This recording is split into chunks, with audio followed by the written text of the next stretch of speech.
பக்கம் எண் 17. பத்தியால் யானுனை பலகாலம். இந்த பாடல் ரத்னகிரியில் பாடின பாடல். சந்தம் தத்தனா தானன தனதான தத்தனா தானன தனதான.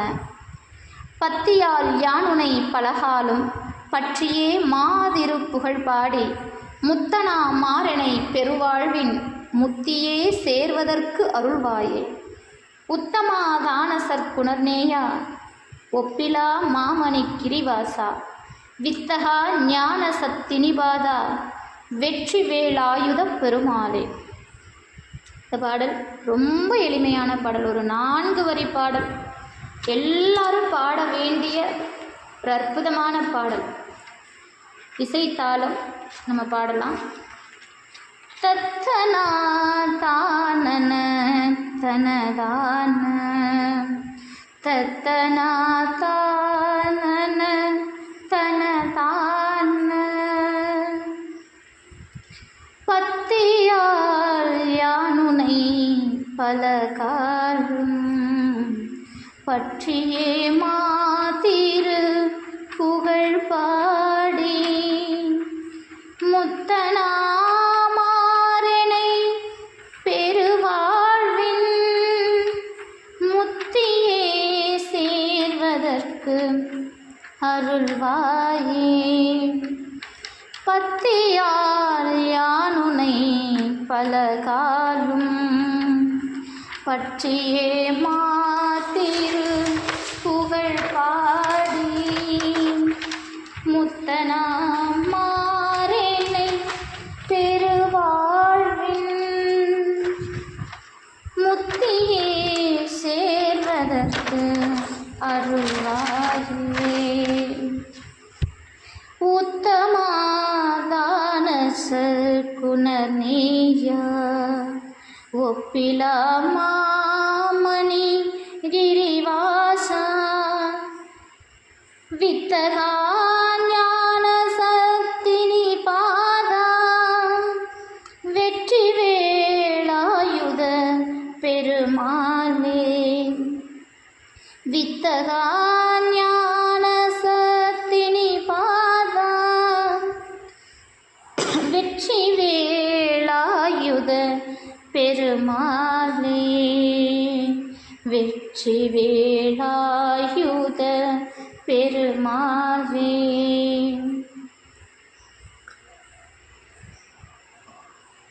இந்த பாடல் பக்தியை முன்னிறுத்துவது.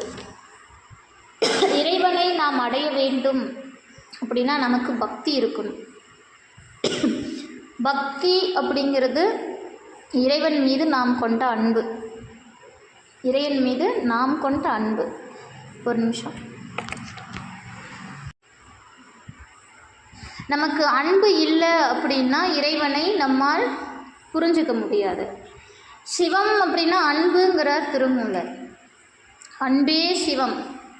அதனால் பக்தி அப்படிங்கிறது என்ன அப்படின்னா நமக்குள்ளிருந்து வெளிப்படுகின்ற அன்பு, இறைவன் மீது நாம் காட்டுகின்ற அன்பு. அதாவது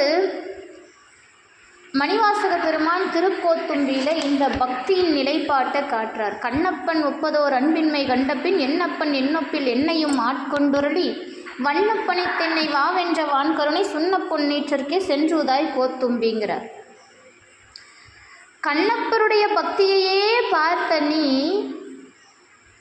என்னையும் ஆட்கொண்டுருளாயே, என்னையும் ஆட்கொண்டாய். கண்ணப்பனுடைய பக்தி, இந்த பக்திங்கிறதுக்காக கண்ணப்பருடைய வரலாறை நான் இங்கே சொல்ல கடமைப்பட்டிருக்கிறேன். ஏன் அப்படின்னா கண்ணப்பருடைய வரலாறுல சேக்கிழார் பெருமான் அன்பை நிலைநாட்டுகிறார். பக்தி சுவை நனி சொட்ட சொட்ட பாடிய கவி வலவ என்று மீனாட்சி சுந்தரம் பிள்ளை அவர்களால் புகழப்பட்ட சேக்கிழார் பெருமான் பக்தி சுவையை அப்படி நனி சொட்ட சொட்ட கொடுத்தாராம் பெரிய புராணம் வாயிலாக. அப்படிப்பட்ட கண்ணப்பருடைய வரலாறு நம்ம எல்லாருக்கும் தெரிஞ்சது தான்.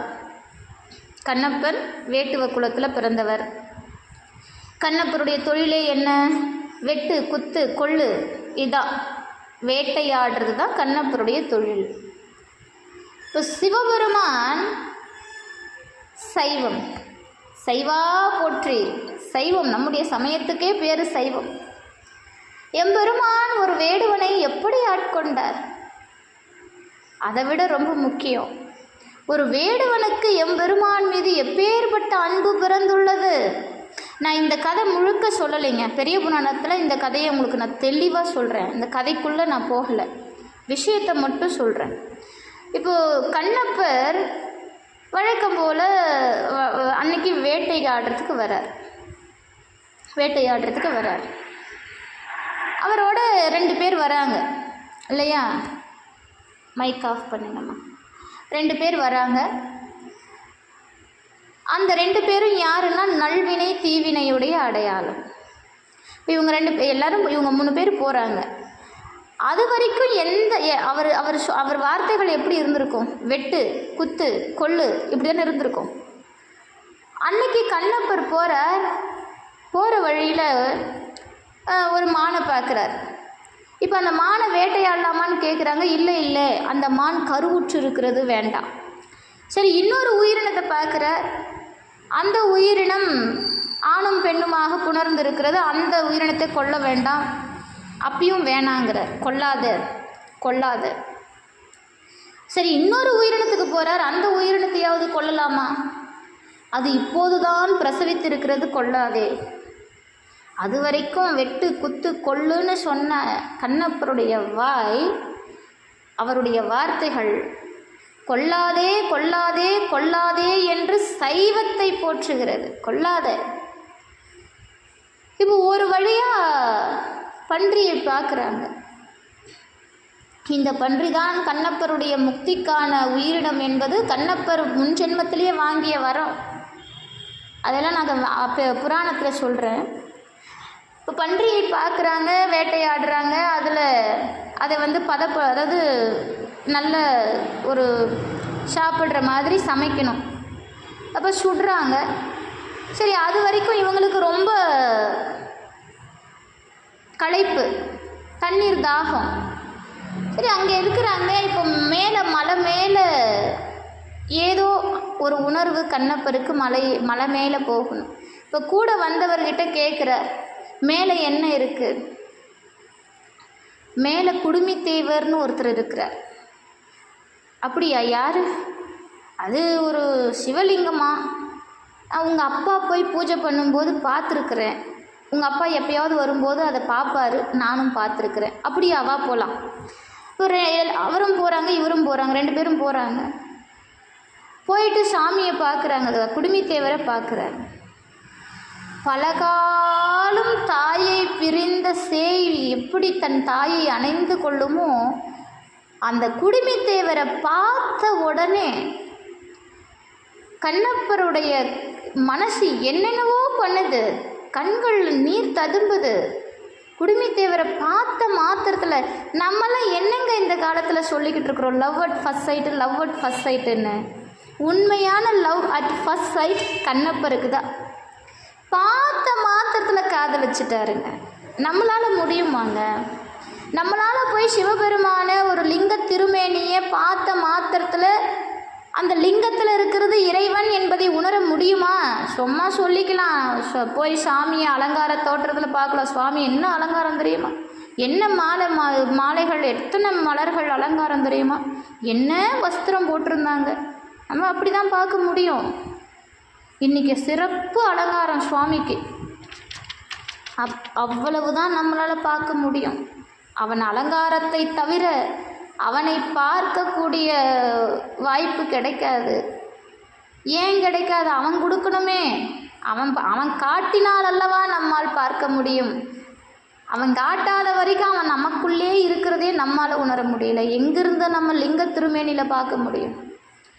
கண்ணப்பர் குடுமித்தேவரை பார்த்த மாத்திரத்தில் கண்டுபிடிச்சிட்டார்.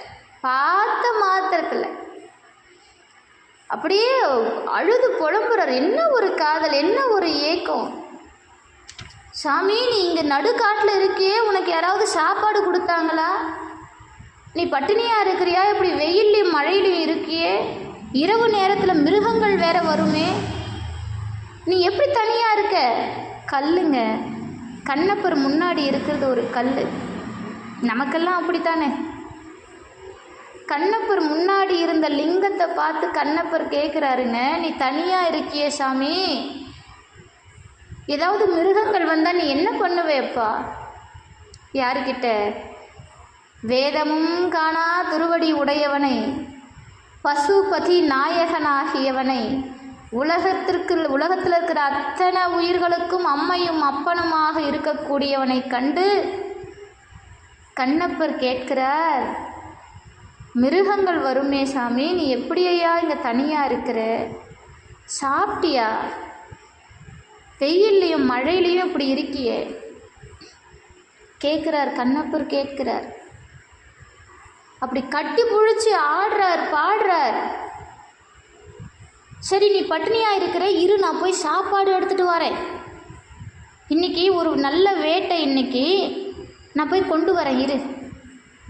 இப்போது சாமிக்கிட்ட இருந்து ஒரு 2 அடி போகிறாரு, மறுபடியும் வந்து சாமியை கட்டி பிடிச்சிக்கிறாரு. 2 அடி போகிறாரு, மறுபடியும் வர்றாரு. அவரை விட்டுட்டும் போக முடியாமல், அவருக்கு சாப்பாடு, அவருக்கு பசிக்குமா, பட்டினியாக இருக்கிறாராம், அதை கொண்டு வர போகணும். ஆனால் அவரை விட்டுட்டு போக முடியல. அன்பு, பக்தி. நாலாரில் கண்ணிடந்து அப்போ வல்லே நல்லன்னு பட்டினத்து சுவாமி பாடுறாருங்க. பட்டினத்து சுவாமி பாடுறாரு. இப்போது போனார், அங்கே பதப்படுத்தப்பட்ட அந்த பன்றி இறைச்சியில் எது நல்ல இறைச்சியோ அதை வாயில் போட்டு மென்று முழுங்கலை. நல்லா பாருங்க, முழுங்கலை. இதுக்கெல்லாம் என்ன அர்த்தம்னு நான் பெரிய புராணத்தில் சொல்கிறேன். முழுங்கலை, அதை எடுத்து வச்சுக்கிட்டார். எடுத்து வச்சுக்கிட்டு அப்படியே அந்த அந்த இறைச்சி துண்டுகளை எடுத்துக்கிட்டு சாமிக்கு போகிறேன். இப்போது சாமிக்கு பூஜை பண்ணணுமா, இதெல்லாம் உங்களுக்கு தெரியும். அந்த மலர்களை தூக்கி தலையில் வச்சுக்கிறாரு, தண்ணியை வாயில் எடுத்துக்கிறாரு, அப்படியே எடுத்துன்னு போய் வாயிலேருந்து துப்புறாரு. சிவபெருமானுக்கு அது கங்காச்சலத்தை விட மேலாக இருந்துச்சான் சொல்கிறார் சிவபெருமானே. அந்த பூவெல்லாம் கொட்டினார். அந்த பன்றியை தான் மெண்டு ருசி பார்த்த அந்த இறைச்சியை சாமிக்கு கொடுக்குறாரு. சாமி சாப்பிடுமா, கல் சாப்பிடுமா, நமக்கு அவ்வளோதானே தெரியும். இப்போ இதெல்லாம் தொடர்ந்து நடக்குது. இப்போது சாமிக்கு வைக்கிறாரு, தினம் இதுதான் அவருக்கு வேலை. இவர் வச்சுட்டு போகிறாரு. அடுத்த நாள் அங்கே சிவகோசிரியார் வராரு.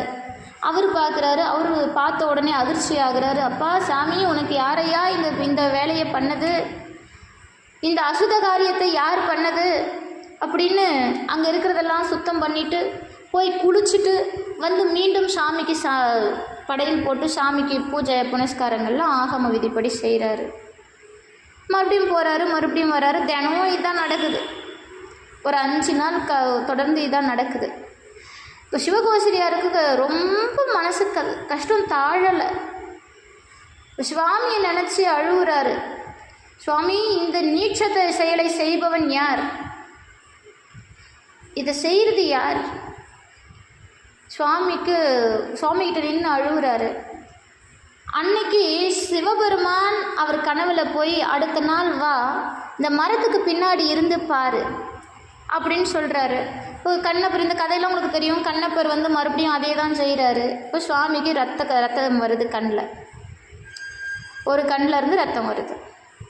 இப்போ இந்த கண்ணீரில் இந்த ரத்தத்தை பார்த்த உடனே கண்ணப்பருக்கு என்ன பண்ணுறதுன்னு புரியல. அப்பா, உனக்கு யாரையா இந்த மாதிரி தீங்கு செஞ்சது, உன்னை யார் இப்படி பண்ணது அப்படின்னு தன் கையில் இருக்கக்கூடிய ஈட்டியை எடுத்துக்கிட்டு அங்கே கோபமாக நிற்கிறான். மறுக்ஷணமே அந்த ரத்தத்தை போய் துடைக்கிறாரு. ஒரு குழந்தைக்கு ஏதோ ஒரு அடிபட்டுருதுன்னு வச்சுக்கோங்க. அந்த அம்மாவுக்கு குழந்தைக்கு அடிபட்டுருச்சேங்கிற வேதனை ஒரு பக்கம், எதனால் அடிபட்டுச்சோ அந்த காரணத்தை நினைத்து கோபம் ஒரு பக்கம் வரும் இல்லையா? அதுபோல் கண்ணப்பருக்கு அவர் கண்ணிலிருந்து வந்த ரத்தம் பார்த்த உடனே வேதனை ஒரு பக்கம், இந்த காரியத்தை யார் செஞ்சதுன்னு கோபம் ஒரு பக்கம். முதல்ல சுவாமியுடைய ரத்தத்தை நிறுத்தணும் அப்படின்னு சொல்லிட்டு போய் துடைக்கிறாரு. இன்னும் அதிகமாகுது. அப்போ தான் அவருக்கு தோணுது, இந்த இலைச்சாறுகள் அதெல்லாம் கொண்டு வந்து வைத்தியம் பார்த்தா நின்றுடும் அப்படின்னு யோசிக்கிறாரு. உடனே அவருக்கு தெரிஞ்ச இலைகளையெல்லாம் பறிச்சுட்டு வந்து கசக்கி கண்ணில் விட்டு பார்க்குறாரு. இன்னும் ரத்தம் அதிகமாகுது. பார்க்குறாரு, தாங்க முடியல, இதுக்கு மேலே என்ன பண்ணுறதுன்னு தெரியல. அப்போ தான் அவருக்கு ஒரு யோசனை. தன்னுடைய கண்ணை பிடுங்குறார். அந்த ஈட்டியால் தன்னுடைய கண்ணை குத்தி எடுக்கிறாரு. கண்ணப்பன் மாமிசம் படித்தான்னு பேசுகிறோமே, கண்ணப்பரை மாதிரி அன்பு செய்ய முடியும்னா நீ சாமிக்கு என்ன வேணால் படிச்சுக்கோ. கண்ணப்பருடைய நிலையில் ஒருத்தர் கூட நிற்க முடியாது. கண்ணப்பரை பாடாத அருளாளர்களே கிடையாதுங்க. 4 பெருமக்களும் கண்ணப்பரை பாடினார்கள். அருணகிரியாரும் பாடினார். கண்ணப்பரை பாடாதவங்களே கிடையாது. ஏன்? கண்ணப்பனை மாதிரி பக்தி செய்ய முடியாதுங்கிறாங்க யாராலையும். கண்ணப்பன் ஒப்பதோர் அன்பின்மை கண்டபின் என்னப்பன் என்னொப்பில் என்னையும் ஆட்கொண்டருளி மணிவாசக பெருமான். கண்ணப்பருடைய பக்தியை பார்த்த பிறகு நான்லாம் ஒரு ஆளுல என்னை ஆட்கொண்டாயா? அப்போ இவர் கண்ணில் ரத்தம் வருது, ஒரு கண்ணை பிடிங்கி அப்பிட்டாரு. அதோடு நிற்கலை. இதெல்லாம் சிவகோசிரியார் பின்னாடி இருந்து பார்த்துக்கிட்டு இருக்கிறார். அதோடு நிற்கலை, இன்னொரு கண்ணிலையும் ரத்தம் வர வைக்கிறார். இப்போ நம்ம கேட்கலாம், என்ன இந்த ஆளுக்கு சோதிக்கிறதுக்கு ஒரு அளவு இல்லையா அப்படின்னா, கண்ணப்பருடைய உண்மை பக்தி வெளிவரணும். அது எல்லாரும் தெரிஞ்சுக்கணும். இப்போது கண்ணப்பருக்கு பயம் இல்லை. முதல்ல தான் பயம். ஏன்னா முதல்ல என்ன பண்ணால் ரத்தம் நிற்கும்னு தெரியாமல் இருந்தது. இப்போ தான் கண்ணை பிடிங்கி அப்படின்னா ரத்தம் நின்று போதில்லை. அவருக்கு ஒரு பதில் கிடச்சிருச்சு. இப்போ அவருக்கு பயம் இல்லை, சந்தோஷம். இப்போ 2வது கண்ணில் ரத்தம் வருது. அவர் கொஞ்சமும் யோசிக்கார் இல்லை. உடனே ஈட்டி எடுத்தார், 2வது கண்ணை குத்த போனார். அப்பா நில் கண்ணப்ப சுவாமி அப்படியே தடுக்கிறார். அப்போ எம்பெருமானுடைய பக்தி, கண்ணப்பருடைய பக்தி இந்த பிறவியில் இல்லை, எத்தனை பிறவி எடுத்தாலும் நம்மளால் கொடுக்க முடியாது. எத்தனை பிறவி எடுத்தாலும் கண்ணப்பரை மாதிரி பக்தி செய்ய நம்மளால் முடியாது. மணிவாசகராலேயே முடியலன்றார். நம்மளால் ஏமாத்திரம். கண்ணப்பர் படிக்கலை. கண்ணப்பருக்கு எந்த ஆகமும் தெரியாது, வேதம் தெரியாது, சாஸ்திரம் தெரியாது, ஒன்றும் தெரியாது. இறைவனை எப்படி வழிபாடு செய்யணும்னு கூட தெரியாது. ஆனால் நமக்கெல்லாம் தெரியும். ஆனாலும் இறைவன் மீது நமக்கு உண்மையான பக்தி வருதா? கண்டிப்பாக கிடையாது. அப்படி வருதுன்னு சும்மா சொல்லிக்கலாம். ஆஹா, எனக்கு முருகனை பார்த்தா அப்படியே உள்ளம் உருகி, உருகி, உடல் உருகி, அப்படிலாம் சும்மா சொல்லிக்கலாம். ஆனால் உண்மை அது கிடையாது. ஏதோ அவரை பார்க்குற நேரம் மனசில் ஒரு எண்ணம், ஒரு தாங்க முடியாத ஒரு சந்தோஷம், அதை வெளிக்காட்டுறோமே தவிர கண்ணப்பரை மாதிரியெல்லாம் நம்மளால் அன்பு செய்ய முடியாது.